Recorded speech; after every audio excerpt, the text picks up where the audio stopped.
प्यारे विद्यार्थियों, गद्य के अंतर्गत कहानी विधा एक बहुत ही महत्वपूर्ण और सशक्त विधा है। कहानी के अंतर्गत आंचलिक कहानी और उपन्यास अपना अन्यतम स्थान रखते हैं। इसमें फणीश्वरनाथ रेणु प्रथम पंक्ति के वह रचनाकार हैं, वह साहित्यकार हैं जिन्होंने कहानी कला को एक नया आयाम प्रदान किया। फणीश्वरनाथ रेणु का जन्म 4 मार्च 1921 को औराही हिंगना, पूर्णिया, जो अभी अररिया जिला के अंतर्गत आता है, बिहार में हुआ था। इनकी जो प्रसिद्ध रचनाएं हैं उसमें है मैला आंचल। मैला आंचल एक वह उपन्यास है जिन्होंने उन्हें एक बहुत बड़ा स्थान कहानी के क्षेत्र में प्रदान किया। परती परिकथा, दीर्घ तपा, कितने चौराहे, ये सब उपन्यास है। इसके अलावा ठुमरी, अगिनखोर, आदिम रात्रि की महक, एक श्रावणी दोपहरी की धूप, ये उनका कविता संग्रह है। ऋणजल, धनजल, वन तुलसी की गंध, श्रुत अश्रुत पूर्व, ये उनके संस्मरण है। नेपाली क्रांति कथा, ये रिपोर्टाज है। रिपोर्टाज आप जानते हैं, रिपोर्ट शब्द से ही बना है। रिपोर्ट में क्या होता है, जैसे कि जो कोई घटना होती है उसको यथा तथ्य हम वर्णन करते हैं। खासकर अखबारों के लिए जो तथ्य है उसको उसी रूप में हम लाते हैं, वो रिपोर्ट होती है। जब वही साहित्यिक रंग के साथ उतरती है, जब उसमें एक साहित्यिकता का पुट आ जाता है तो रिपोर्टाज बनता है। तो रेणु रचनावली, ये सब 5 खंडों में समग्र एक बहुत बड़ा विशाल फलक है उनका रचना धर्मिता का। और गद्य की लगभग बहुत कई विधाओं में उन्होंने ऐसा लेखन किया है जो हिंदी साहित्य ही नहीं, विश्व साहित्य में अपना अंतिम स्थान रखता है। इस महान रचनाधर्मी व्यक्ति का निधन 11 अप्रैल 1977 को पटना में हुआ। रेणु जी का जो जीवन है वो बहुत ही उतार चढ़ाव एवं संघर्षों से भरा रहा। साहित्य के अलावा राजनैतिक, सामाजिक इन आंदोलनों में जो भी उनके समय में हुए महत्वपूर्ण, तो साहित्य और समाज में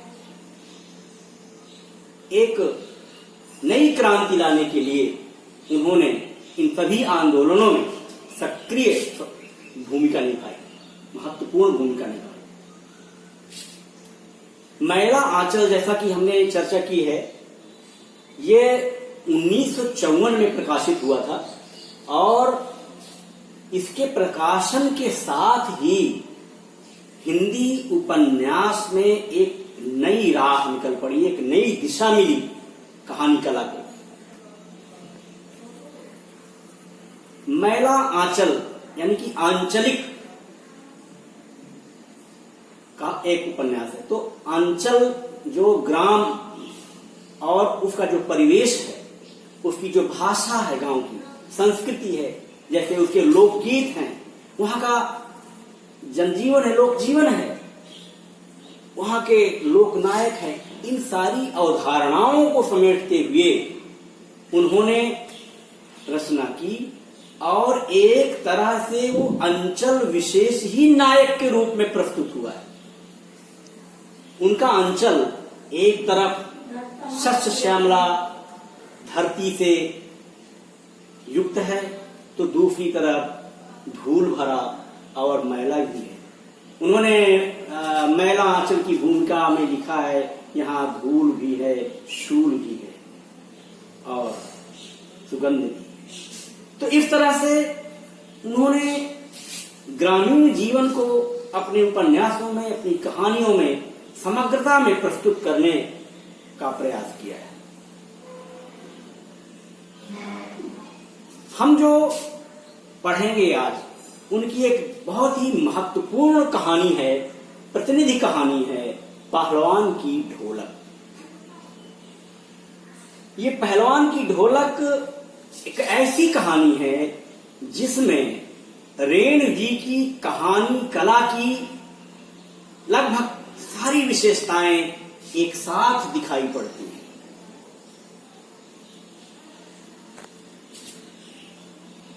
ऐसा लगता है उनके लेखन में कि उनकी कहानियों का, उनके उपन्यास का हर एक पात्र वास्तविक जीवन जी रहा है। कहीं से भी कृत्रिमता उनके पात्रों में दिखाई नहीं पड़ती है। और परिवेश का, वातावरण का इतना सटीक और सच्चा चित्रण हमें अन्यत्र प्राप्त नहीं होता है। तो ये जो कहानी है पहलवान की ढोलक, यह कहानी व्यवस्था के साथ लोक कला और कलाकार के अप्रासंगिक हो जाने की कहानी है। राजा साहब की जगह नए राजकुमार का आकर जम जाना सिर्फ व्यक्तिगत सत्ता परिवर्तन नहीं, बल्कि जमीनी पुरानी हकीकत को, व्यवस्था को पूरी तरह से बदल देने, उसे उलट देने और उस पर एक नई व्यवस्था के हावी हो जाने की समस्या है। एक तरह से कहा जाए तो नई व्यवस्था आरोपित हो जाती है और पुरानी व्यवस्था पूरी तरह से समाप्त कर दी जाती है। यह एक तरह से कहा जाए तो भारत पर इंडिया के हावी हो जाने की कहानी और समस्या है। कहानी का प्रमुख पात्र लुट्टन पहलवान, जो उसके जीवन के उतार चढ़ाव हैं, वो बहुत ही बेबाकी के साथ और अपनी पूरी कला के साथ हमें दिखाई पड़ते हैं।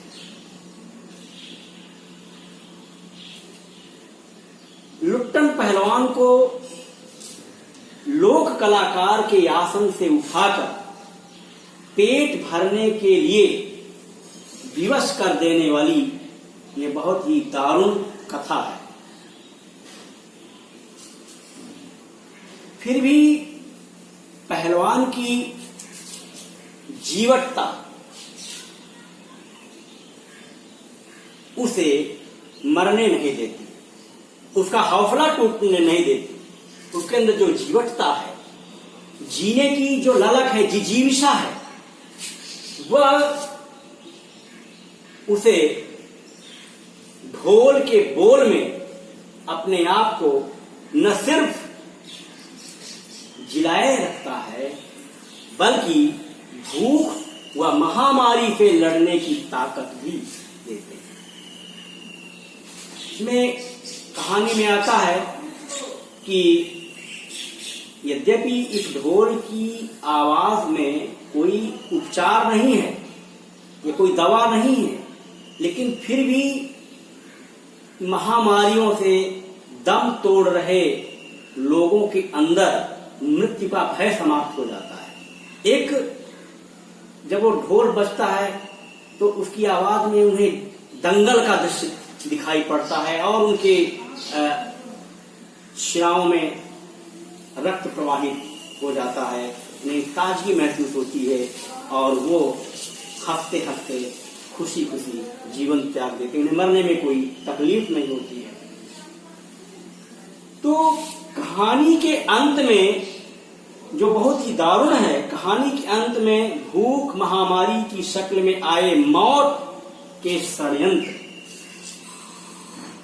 जब अजेय लुट्टन की भरी पूरी पहलवानी को फटे ढोल की पोल में बदल देते हैं, तो इस करुणा, इस त्रासदी में लुट्टन हमारे समक्ष, समाज के समक्ष कई जलते हुए सवाल छोड़ जाता है।